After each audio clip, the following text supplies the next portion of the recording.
출애굽기 17장 8절부터 16절까지 여호와께서 모세가 아말렉을 쳐서 승리하도록 한 다음에 단을 쌓아 기념하게 하는 내용이 나와요.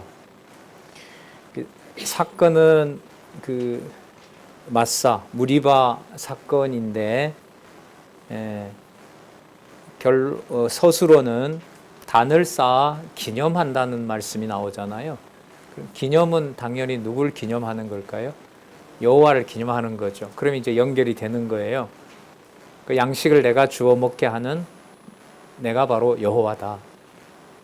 그걸 확인한 것처럼, 그리고 어려운 상황이 누가 계신 것을 알려주는 과정이다. 여호와께서 계신 것을 알려주는 과정이다. 자, 뿐만 아니라 계신지 안 계신지라고 존재 자체를 부정하는, 또 마음에 안 들어서 반항하는 그런 일 속에서 전쟁에서, 도저히 이길 수 없는 전쟁에서 승리하게 하는 일로, 자, 마감은 어떻게 돼요? 여호와를 기념하는 것을, 이제 단을 쌓는 일을 알려주는 거죠. 8절에 보면 때에 이렇게 나옵니다. 이때 때를 어떻게 연결하면 좋을까요? 바로 앞에 나오는 본문, 여호와가 있는 거야 없는 거냐라고 할 때, 반역했을 때 이 말인 거예요. 반역했을 때. 그러면 이 경우로 보면, 인간적으로 보면 범죄했기 때문에 뭐 하는 게 맞아요? 싸움에서 져야 돼요? 패배해야 돼요? 져야 돼요. 제가 개론에서 여러 개 중에 좀 막혔기도 하고, 이게 이제 사람 문헌이 아닌구나라고 눈뜬 것 중에 하나가, 르비딤에서 여호와가 계신지 안 계신지 존재 자체를 부정했는데, 이게 일반적으로 배웠던 교회 교육하고 안 맞는 거예요. 다른 것도 그랬지만, 뭐 했는데? 여호와가 있는지 없는지 불신하는데 전쟁에서 지는 게 아니라 전쟁에서 이기는 거예요. 이 연결이 안 되는 거예요, 이게. 예, 안 되죠. 여러분들은 되세요? 안 되시죠? 어떻게 논리적으로 이걸 설명을 해요? 자, 여기에서, 성경이 우리 중심이 아니구나. 예. 자, 볼게요. 때에 여호와의 존재를 의심하는 백성에게 살려주셨을 때에, 존재를 의심하는 바로 이런 상황에 아말렉이 이르러 이스라엘과 르비딤에서 싸우니라. 그래서 그 다음에 거의 다 죽었더라 이렇게 나와야 돼요. 그래야지 여호와에게 뭐 하면, 반역하면 죽는다 이렇게 나가잖아요. 이게 아닌 거예요. 이게 모세가 여호수아에게 이르되 우리를 위하여 사람을 택하여 나가서 아말렉과 싸우라. 내일 내가 하나님의 지팡이를 손에 잡고 산 꼭대기에 서리라. 그러니까 반역했어요. 그런데 잘 보세요. 하나님의 지팡이 사건이 무리바 르비딤에서 나왔어요, 안 나왔어요? 나왔죠. 이게 연결고리인 거예요. 그러니까 상황은 백성 배반이고 전쟁 승리인 건데, 의미를 끌어올리는 개념은 뭐냐면 하나님의 지팡이인 거예요. 그때 하나님이 모세에게 가르쳐줬죠. 너 왜 그러느냐? 내가 그 애굽의 바로에게 보낼 때 그 지팡이로 뭘 만들라 그랬죠? 지팡이를 딱 던지니까 뱀을 만들고, 기적과 표적을 보여줄 때도 지팡이를 가지고 했잖아요. 그러니까 누구의 능력으로 보여준 거죠? 여호와의 능력을 보여준 거잖아요. 그러니까 모세가 르비딤 사건에서 이걸 깨닫게 된 거예요. 그러니까 이번에 하나님에게 여기 보면 물어보지를 않고 전쟁이 임했을 때 하나님의 지팡이를 앞세우죠. 그러니까 여호와에게 알아보고 말씀을 듣는 것하고도 같은 거죠. 하나님의 지팡이를 손에 잡고 산 꼭대기에 서리라. 이걸 여러분 여호와께서 안 나왔다고 주어를 상실하시면 안 되겠죠. 그러니까 깨닫게 한 건 여호와고, 지금부터는 여호수아가 하고 모세가 하고 이런 게 아니잖아요. 여호수아가 모세의 말대로 행하여 아말렉과 싸우고, 모세와 아론과 훌은 산 꼭대기에 올라가서 모세가 손을 들면 이스라엘이 이기고 손을 내리면 아말렉이 이기더니 모세의 팔이 피곤함에 그들이 돌을 가져다가 모세의 아래에 놓아 그로 그 위에 앉게 하고, 아론과 훌이 하나는 이 편에 하나는 저 편에 모세의 손을 붙들어 올렸더니 그 손이 해가 지도록 종일 들을 수가 없는 거죠. 해가 지도록 내려오지 아니한지라. 여호수아가 칼날로 아말렉과 그 백성을 쳐서 파하니라. 자, 이렇게 된 다음에 이 사건에 대한 어떻게 보면 신학적 본질적 의미 부여를 이제 여호와께서라는 주어가 나오는 거예요. 여호와께서 모세에게 이르시되, 자 여기 보세요. 이것을 뭐에?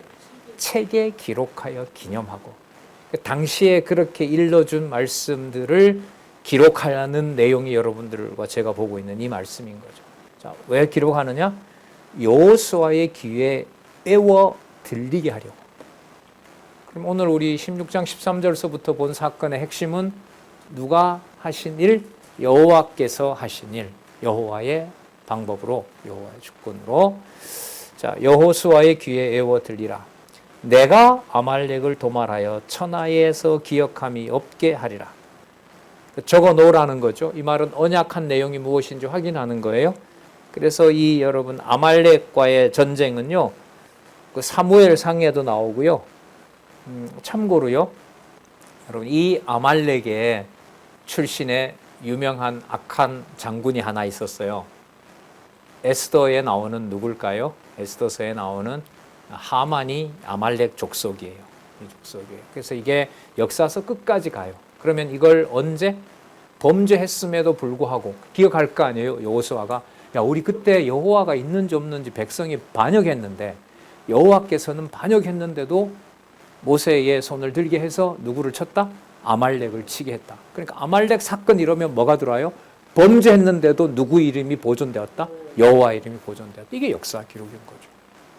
그러니까 성경의 어떤 역사적인 내용들, 기록 내용들에 대한 언제, 어디서, 무엇이, 어떻게 일어났는지 그 육하 원칙에 의한 사건을 정확하게 알고 있는 거죠. 그걸 우리가 요즘 팩트체크 하잖아요. 그 본문의 바탕 위에 바로 올바른 신학적 의미, 여호와 계시로 갈 수 있는 거예요. 그래서 문법적인 공부, 뭐 히브리어나 헬라 이런 것들이 유익하다고 저는 생각을 합니다.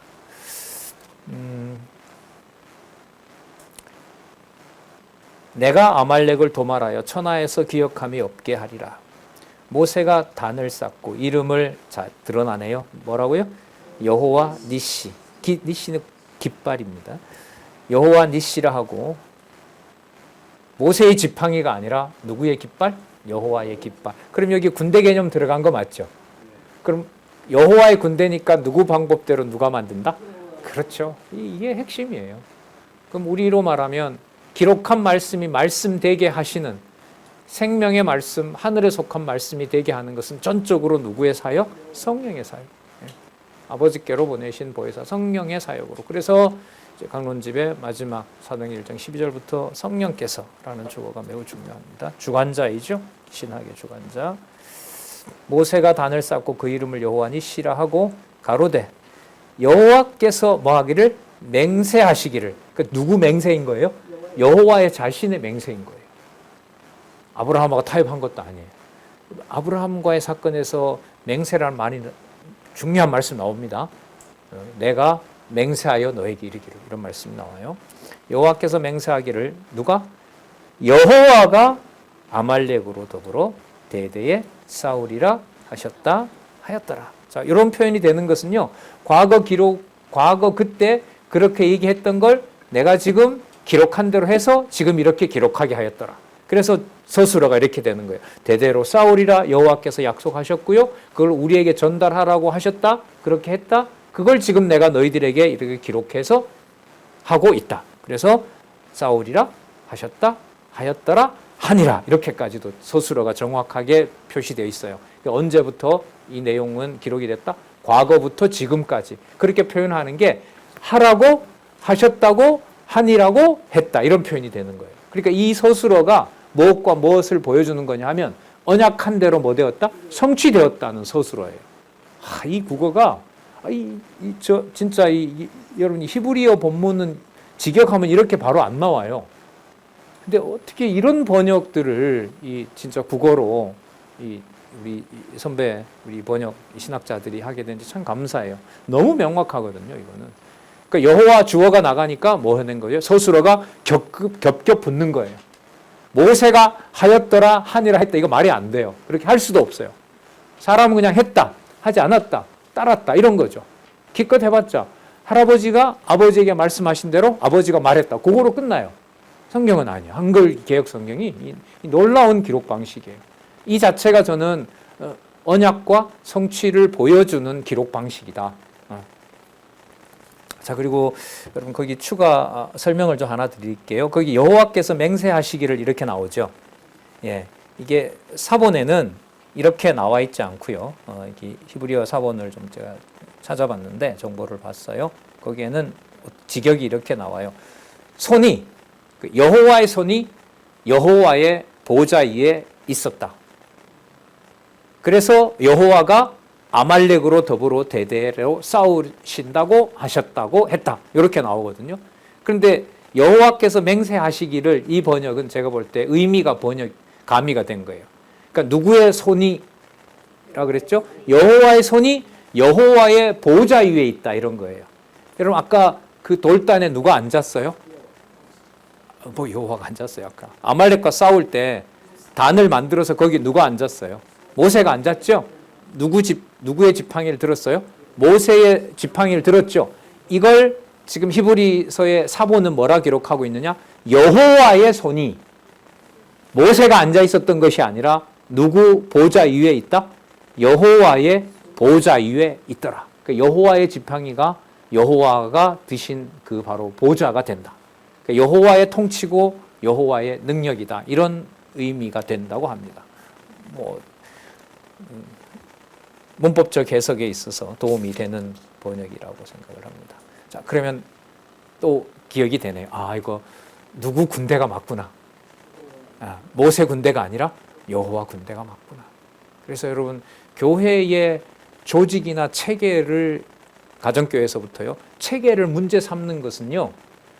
아말렉과의 전쟁에서 승리하게 하신 여호와의 통치 방식에 대해서 이의를 제기하고 그걸 믿지 않는 것하고 똑같아요. 그래서 자꾸 말씀드리는 거예요. 저는 아무리 이렇게 봐도 이 소중한 개념 교회의 체제가 하나님께서 돌보지 않으면 그야말로 적그리스도가 되어서 누구 체제로 악용을 한다? 인간의 체계로. 그래서 너무너무 소중하고 너무너무 겁나고 이게 막 교차하는 실체라고 생각을 합니다. 여러분 이때요. 같이 한번 이렇게 공부를 해가는 방식이 또 중요하니까 이드로가 이제 찾아오거든요. 이걸로 봐서는 출애굽 시키면서 뭐 할 때까지 그 아내와 아들이 몇 명 있었죠, 모세가? 애굽에서 몇 명 나왔어요? 둘 나왔잖아요. 엘리에셀과 또 누구죠? 게르손. 맞아요. 감사합니다. 게르손, 엘리에셀을 낳았는데 아마 그 출애굽하면서 지금 한 달 동안 일어난 일이기 때문에 그때 아직 하지 않은 것 같아요. 이럴 때 이드로가 자녀를 데리고 오는 사건이 나타나고요. 이드로가 1000부장, 100부장, 50부장, 10부장을 세우는 일을 모세에게 알려주게 돼요. 그리고 출애굽 어떻게 했는지, 홍해를 어떻게 건넌지를 소개를 해요. 이드로한테. 자, 그러면 이드로가 같이 뭘 하냐면 여호와께 찬양을 해요. 그럼 이드로는 여러분 유대 제사장, 이스라엘 제사장이에요. 이방 제사장이에요. 이방 제사장이죠. 그 미디안 그 광야에 있었던 집안이잖아요. 그러면 여호와께서 모세를 불러서 애굽에 보낼 때 애굽 바로 왕부터 시작해서 아브라함에게 약속한 대로 너가 모든 민족에게 복의 근원이 된다고 했잖아요. 그럼 누구 이름이 드러나는 여호와의 이름이 어디에도 이방에 드러나는 그 목적과 관계가 되고 아브라함과 연관시킬 수도 있어요. 자, 일단 보도록 할게요. 18절에 자 이제 19장 가기 전에 이제 18절에 잘 보시면 의미가 있어요. 제목 한번 보실래요? 무엇의 대여를 정비한다? 회중의 대여를 정비하는 내용이 나와요. 이드로의 말을 따라서 참 이드로가 간해주는 말을 따라서 물론 여호와께서 섭리하신 거죠. 50부장, 1000부장, 100부장, 50부장, 10부장을 딱 만든 사건으로 보면 여호와의 뭐라는 게 확증이 돼요. 군대. 여호와의 군대인 거예요. 그럼 군대를 이제 누구 방식대로 통솔 해야 돼요? 그게 19장부터 법이에요. 먼저 10계명을 줘요. 그리고 율례를 먼저 주죠. 5계명부터 10계명과 관련된 율례를 먼저 줘요. 그리고 백성들이 조직이 잘 되면은요, 레위기에 나오는 뭐가 돼요? 여호와를 이제 경외하게 돼요. 그런 순서로 되어 있어요. 이게 여러분 레위기까지 나타납니다. 그리고 민수기에 가면 40년 광야 생활을 군대와 연결시키면 백성들은 여호와를 배신하는 어떻게 보면 과정이지만 여호와는 그 과정을 통해서 새로운 세대 태어나게 하고 법을 줬으니까 군대가 더 뭐 될까요? 더 정비가 되죠. 그래서 출발할 때 파악한 숫자도 그렇고 나중에 광야에서 교체된 세대를 말할 때도 그렇고 그걸 백성이라고 부르지 않고 굳이 뭐라고 부른다? 이스라엘 군대, 여호와의 군대 숫자가 이러하니다라고 알려주고 있는 겁니다. 그 사건의 중요한 부분이 18장에 회중의 대열을 정비하도록 하신다. 예. 자, 보겠습니다. 18장 1절에서부터 12절, 6절까지 먼저 이드로가 모세의 소식을 듣고 그 가족과 함께 찾아옵니다. 모세의 장인 미디안 제사장 이드로가, 자, 미디안 제사장이라고 그러죠. 그 다음 보시기 바랍니다. 이게 성경이 너무 분명해요. 하나님이 모세에게와 자기 백성 이스라엘에게 하신 일 곧 누구예요? 여호와께서. 자, 하나님 주어 다시 여호와 주어. 그러면 하나님은 여호와시다. 이런 명제가 또 만들어지죠. 여호와께서 이스라엘을 애굽에서 인도하여 내신 모든 일을 들으니라. 모세의 장인 이드로가 모세가 돌려보내었던 그의 아내 십보라와 그도 아들을 데려왔으니 게르솜이고, 그 다음에 게르솜이라는 뜻은 내가 이방에서 객이 되었다 하며, 그 다음에 엘리에셀인데 엘리에셀의 뜻은 4절에 내 아버지의 하나님이 나를 도우사 바로의 칼에서 구원하셨다 하며, 모세의 장인 이드로가 모세의 아들과 그 아내로 더불어 광야에 들어와 모세에게 이르니, 곧 모세가, 여기 중요하죠, 하나님의 산에 뭐 한 곳? 그럼 뭐가 맞네요? 여호와의 진을 쳤으니까요. 군대. 예. 여호와의 군대. 같이 보니 좋아요. 여러분이 대답을 잘해주시니까 깨닫는 게 많아요. 번뜩번뜩 같은 게 생각이 나고 하니까 좋아요. 예.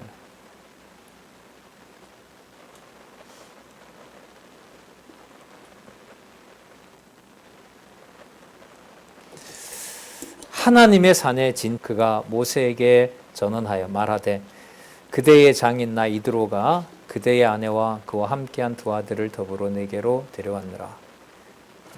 그 다음에 7절에서부터 보시면은 모세가 나가서 장인을 맞아 절하고 입맞추고 문안하고, 자 8절에 또 나옵니다. 여러분 아까 이드로를 왜 오게 했다는 기록이 나왔죠.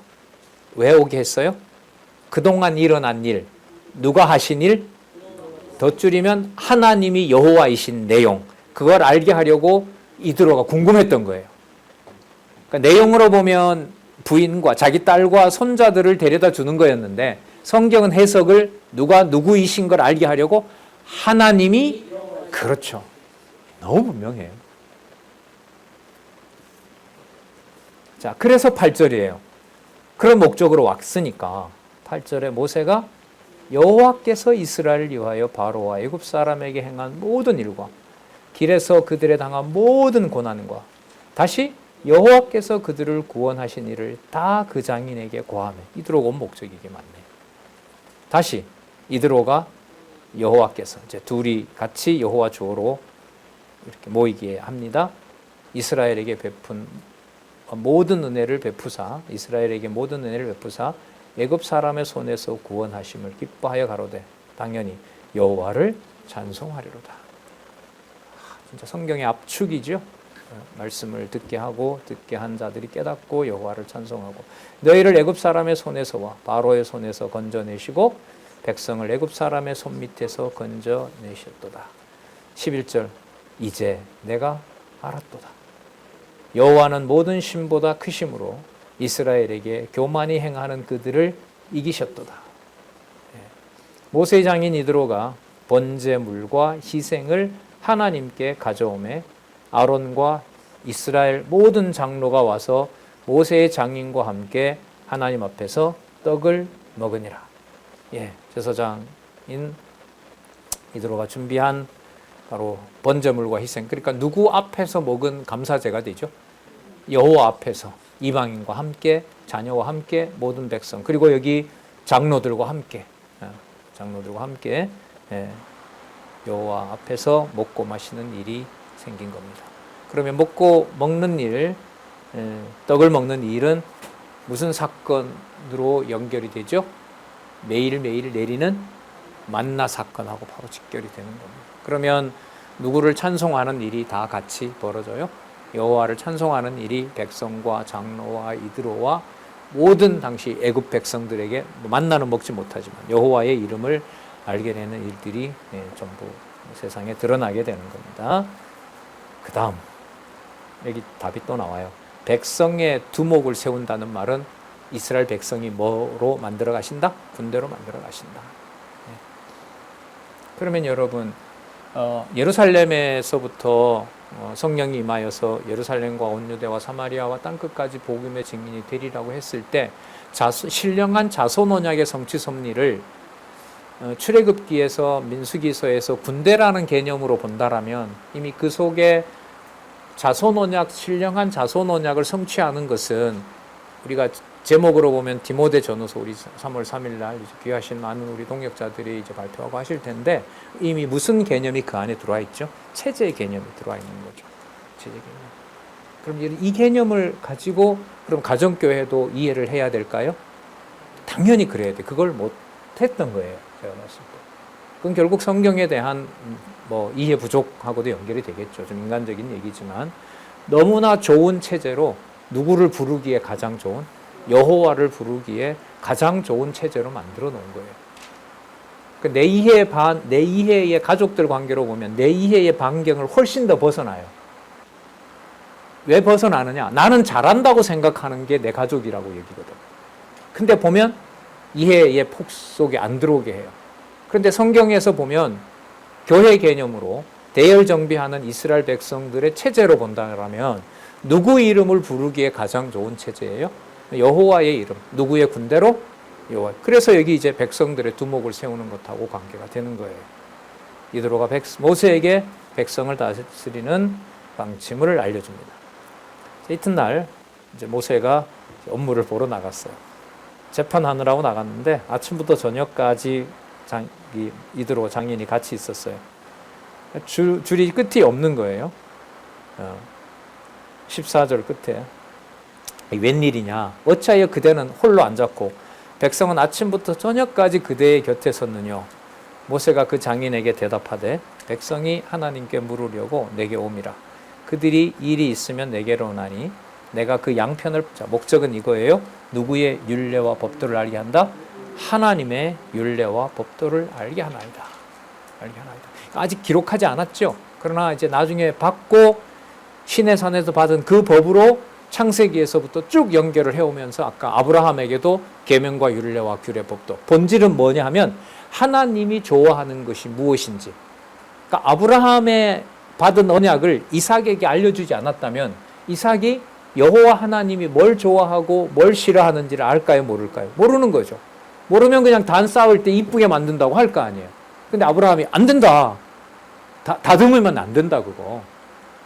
다듬으면 그게 우리가 우상 숭배하는 일이 생긴다. 그러니까 절대로 다듬지 마라. 그리고 단에 함부로 올라가지 마라. 이런 내용들을 이제 알려주게 되는 거예요. 모세의 장인이 그 얘기를 해. 그대가 하는 게 좋지 못하다. 그대와 백성들이 기력을 세하는데 둘 다 이게 너무 중한 일이다. 너 혼자 할 수 없다. 19절 이제 내 말을 들어라. 내가 그대에게 방침을 가르치리니 하나님이 그대와 함께 계실지로다. 그러면 여러분 이드로가 모세를 통해서 출애굽 당시부터 지금까지 드렸을 때 이드로가 모세가 위대하다라는 사실을 안 것이 아니라 모세를 지도자로 인도해 가시는, 전쟁에서도 승리하게 하고 물도 내게 하고 홍해도 가르게 했던 게 모세의 손에 들려 있었던 누구의 지팡이? 하나님의 지팡이라는 사실을 알게 된 거죠. 그러면 이드로가 권할 때는 모세에게 도움을 주는 게 목적이 아니라 어떻게 효율적으로 하나님의 율례와 법도를 잘 전달할 거냐, 이런 의미에서 동력자인 거예요. 친척이기 때문에 동력자가 아니라 누구의 이름, 하나님이 여호와이신 이 법을 전달하기에 가장 좋은 자로 누가 세운다는 거예요? 여호와께서 이드로를 그때 데려오는 거예요.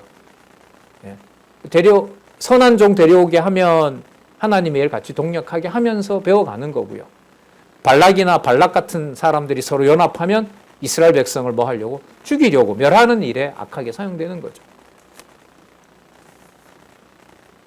하나님이 그대와 함께 계실지로다. 그대는 백성을 위하여 하나님 앞에서 소송을 하나님께 베풀어. 자, 재밌죠? 누구 앞에서 재판하라는 거예요? 하나님 앞에서 재판하라는 거죠. 그들에게 또 나옵니다. 율례와 법도를 가르쳐 마땅히 갈 길과 할 일을 그들에게 보이라. 그대는 또 온 백성 가운데 재덕이 겸전한 자, 곧 볼게요. 실력이 좋은 자, 이런 의미가 아니고요. 하나님을 두려워하며 진실무망하여, 하나님 앞에서 진실하여 불의한 일을 미워하는 자를 빼서 백성 앞에 세워 천부장과 백부장과 50부장과 10부장을 삼아 그들로 때를 따라 백성을 뭐하게 하라? 재판하게 하라. 여러분, 거기 이 재판한다는 말이나 거기 나왔었는데 그 아까 율례와 법도 있죠. 율례와 법도를 가르치다라고 했을 때 이게 다 관계가 돼요. 동사가 재판하다는 건데 이게 명사로 만들면 이게 나중에 그 율례가 돼요. 율례가 돼요. 율례가 되고 또 법도는 주로 뭐하고 관계되냐 하면 하나님을 섬기는 것하고 관계돼요. 근데 이제 하나 참조로 우리 공부하시는 우리 전도사님도 계시고 하니까 그런데 제가 봤을 때 우리 선배들의 이 번역이 출애굽기에서 계명은 분명한데 율례와 규례와 법도를 그 임의대로 번역한 게 많아요. 예를 들면 어떨 때는 똑같은 단어를 율례라고 했다가 어떨 때는 법도로 이렇게 번역한 게 있어요. 그래서 이걸 제가 거의 다 체크를 했는데 그래서 그런 게 있다는 거 아시고 공부하시면 되고요. 지금 재판하게 하라, 이것은 뭐하고 관계되냐 하면 바로 율례와 관계가 돼요. 그러니까 이게 같은 말인 거예요. 그러니까 누가 주신 법으로 누가 바르게 판단하게 하신다? 여호와께서 주신 법으로 여호와께서 바르게 판단하게 하신다는 거예요. 자, 여호와의 군대니까 무릇 큰 일이면 그대로 그대에게 베풀 것이요 무릇 작은 일이면 그들이 스스로 재판할 것이니 그렇게 되면 그들이 그대와 뭐예요? 함께 담당한다. 이게 동력이잖아요. 그럼 함께 담당한다는 말은 같이 여호와 하나님을 부르게 되는 거죠. 일이 그대에게 쉬우리라. 자, 23절. 그대가 만일 이 일을 하고 하나님께서도 그대에게 인가하시면 그대가 이 일을 감당하고 이 모든 백성도 자기 곳으로 평안히 가리라. 그 만일은요, 만일이 아니에요. 할 때 이런 의미입니다. 이게 만일을 넣어서 모세 너가 잘하면 이렇게 된다면은요, 앞에 내용하고 맞질 않아요. 왜? 모세가 이드로에게 얘기했을 때 이드로의 결론은 지금까지 모든 일들을 누가 해오셨다? 여호와 하나님이 해오셨다는 게 분명하기 때문에 여기에서 우리가 여호와를 잘 알게 되면 처음에 이 일을 하고 하나님께서도 그대에게 인가하시면이 아니라 인간하시고 하나님께서 약속하신 대로 너에게 이 일을 허락하고 그 결과 그대가 이 일을 감당하고 이 모든 백성도 자기 곳으로 평안히 가게 되리라. 여기서 어떠한 의심의 여지도 없이 누가 분명히 그렇게 하실 것이다. 여호와께서 그렇게 하실 것이다. 이 말씀을 하고 그 말씀을 전해준 거죠.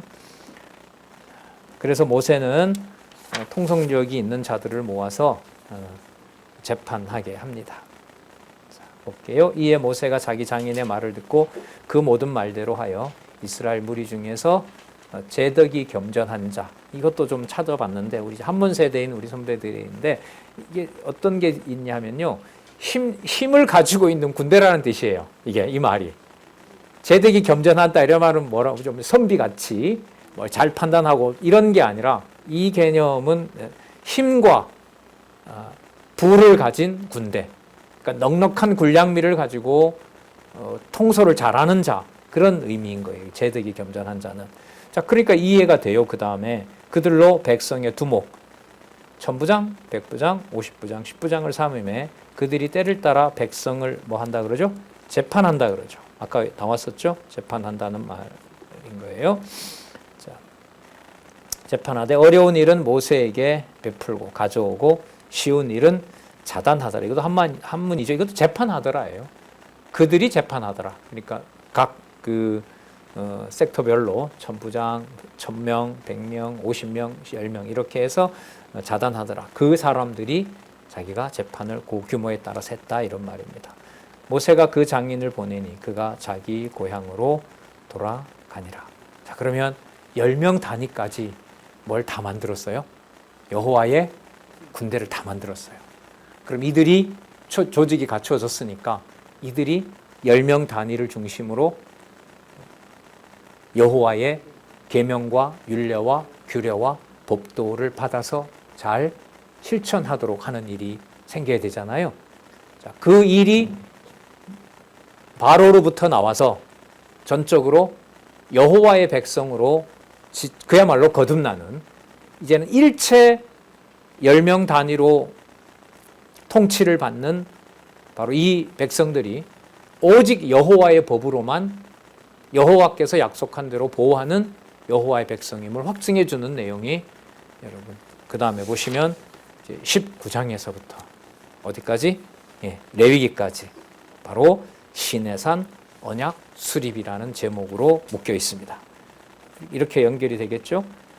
창세기 37장부터 출애굽기 18장까지 언약 자손을 번창시키셨으므로 우리 하나 넣어볼까요?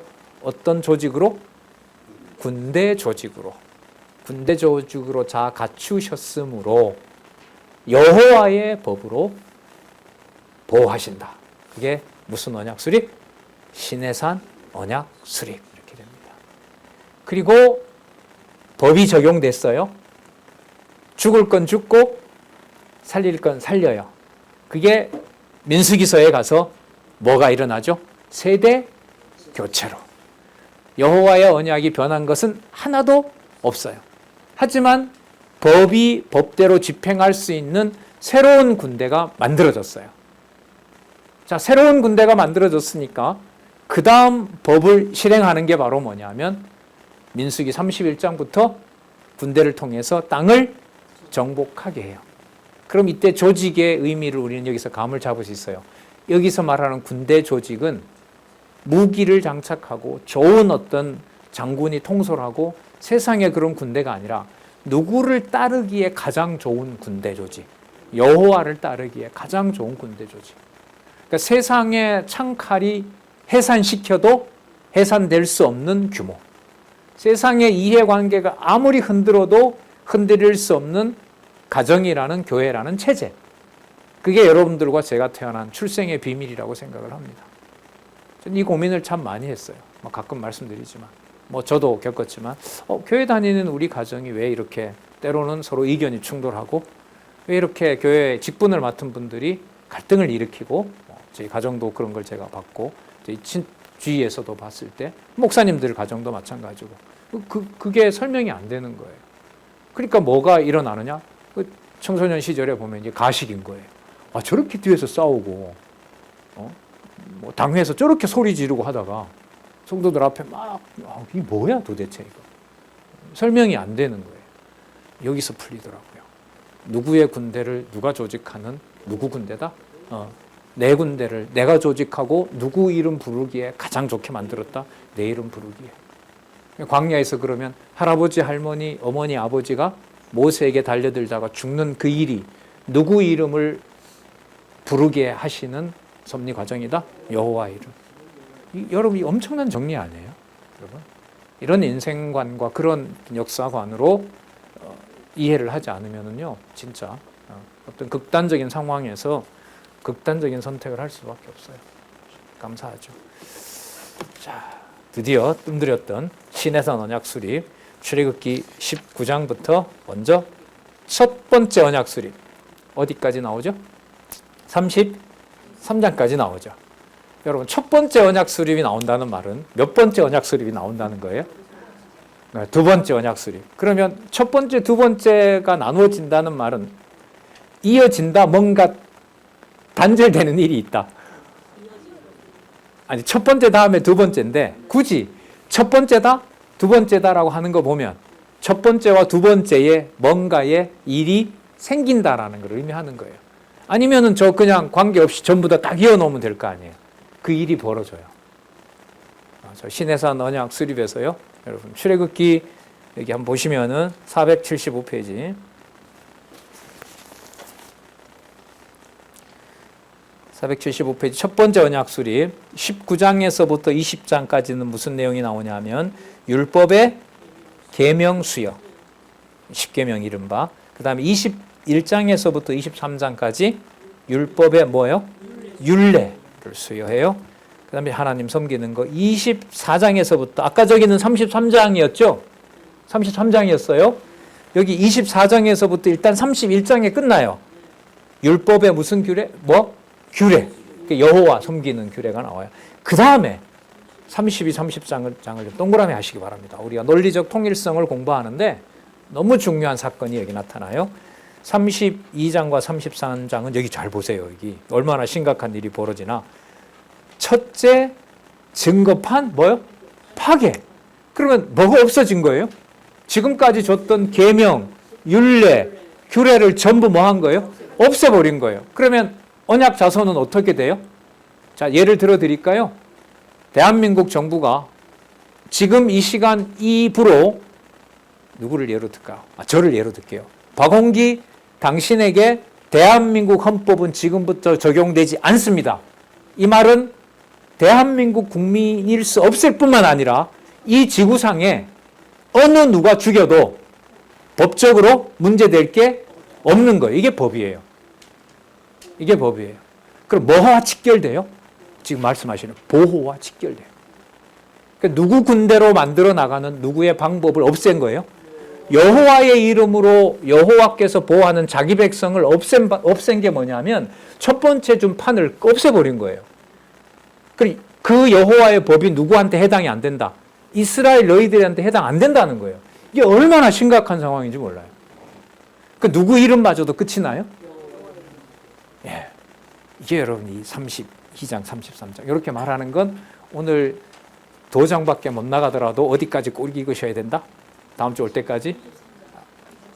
빨리 말을 하셔야 약속이 되니까 33장까지 그 흐름으로 가는 게 맞는지를 저 사람이 안내를 제대로 하고 있는지를 확인하는 것과 관련돼요. 요즘 말로 여러분 이 논리적 통일성에 진짜 놀라운 일이 32장에서부터 33장 첫 번째 증거판 뭐예요? 파괴. 여러분 또 더 심각한 거 말씀드릴까요? 파괴로 33장이 끝나면 19장에서부터 33장까지 제목을 첫 번째 언약 수립이라고 할 수 있어요? 없어요?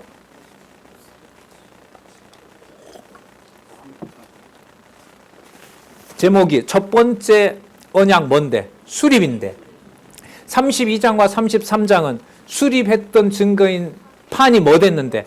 파괴됐는데 어떻게 제목이 첫 번째 언약 수립이 되냐고요. 누구의 상식과 개념으로는 설명이 안 돼요. 모세가 깨트린 것으로는 설명이 안 되는 거예요. 여러분 이걸 알려주는 어마어마한 중요한 단서가 나와요. 475페이지. 제가 이 근거 구절을 보고 진짜 놀랐는데. 그러니까 근거가 나온다는 말은요. 증거판은 반드시 뭐 돼야 된다? 깨져야 된다. 파괴돼야 된다는 근거가 나온다는 거예요. 475페이지 두 번째 단락. 일찍이 왜 증거판을 파괴할 수밖에 없느냐? 일찍이 하나님께서 아담에게 선악을 알게 하는 나무의 실과는 먹지 말라. 네가 먹는 날에는 뭐 하리라? 정령 죽으리라고 말씀을 하신 내용이 근거가 됩니다.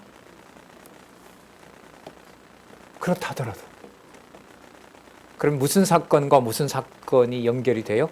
모세가 이스라엘 백성을 보증하는 증거판을 깨버리면서 이스라엘 백성이 누구와 상관없다? 여호와와 상관없는 일이 벌어지는 일은 범죄한 아담으로 아담에게 줬던 3대 언약이 더 이상 너한테 유효하다 안 하다? 유효하지 않다는 것과 1차적으로 상황이 똑같다는 거예요. 그럼 이 저자의 의도로 보면 여기에서 여호와 주어를 두 경우에 넣지 않으면 이 설명을 할 수가 있을까요? 없을까? 없어요. 겁이 나서도 못해요. 겁이 난다는 말은 내가 이러한 엄청난 범죄를 저지른 것에 대해서 매여버리면 더 이상 나갈 수가 없어요. 이 심정적으로 받아들일 수가 없어요. 여러분, 그래서 저는 뭘 보게 되냐 하면은요. 그러면 선악을 알게 하는 나무를 먹고 정령 죽게 된 일에 나오는 이 기록들의 제목이 뭘까? 이렇게 말씀드리는 것은 첫 번째 언약판이 파괴됐는데도 제목을 뭐로 딱 달아요? 첫 번째 언약 수립으로 달잖아요. 여기 주어는 본문에 가시면 아시겠지만 누구 주어가 나오죠? 여호와께서예요. 확인하실까요? 첫 번째 언약 수립, 두 번째 달라. 여호와께서는 첫 번째 언약 수립에 대한 섭리를 계시하셨다. 그런데 그 문장 다음에 보면 율법의 계명을 비롯한 율례와 규례 수여 후에 첫 번째 증거판을 뭐 한다? 그 파괴하신 섭리가 어떻게 수립의 준비냐, 수립이냐는 거예요. 그러네. 그러면 아까 창세기 2장 17절을 여호와 주어로 설명을 해줘야 이게 설명이 되는 거예요. 여호와 주어가 나오는 이유는 언약대로 성취하는 것은 변함이 있다 없다? 없다. 그게 증명이 돼야 되거든요.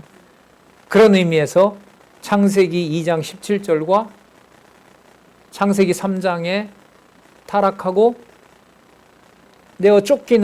죽어서 내어 쫓기는 바로 그 일이 영적으로 죽은 거잖아요.